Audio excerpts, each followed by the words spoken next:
You're a strong woman. Oh, look, I think I'm not sure. I don't know how I would describe myself. I think I'm just Anna. And I've always just wanted to be Anna. And my motto through Parliament is to thy own self be true. So who I am is who I am, and I'm not going to change it for anybody else. Have you suffered sexism in the Labor Party along the way? Oh, yeah, there's sexism out there. It happens. Let's not fib or lie about it. I've suffered it in other workplaces. I've predominantly always worked in male-dominated industries, banking, construction, a whole lot of joints. And it happens, but, you know, it depends on how you deal with it. Well, how do you deal with it? How have you? Well, on the whole, by, you know, saying no. No, I won't put up with that.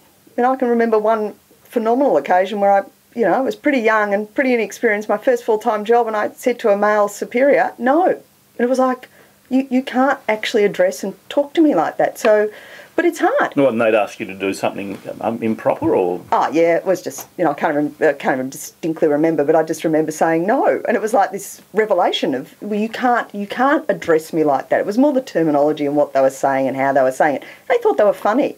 You know, it ain't funny. Women don't find it funny. Is Parliament a sexist place, though? Oh, look, it goes on. But I've never found it overly sexist, but there is tones of it.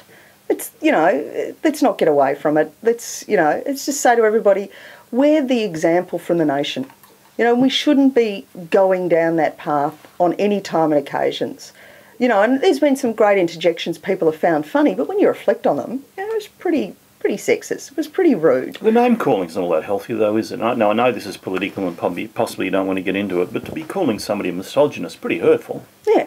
And look, and I think that's a loaded word. So I've never used it, but I can actually understand where the Prime Minister is coming from.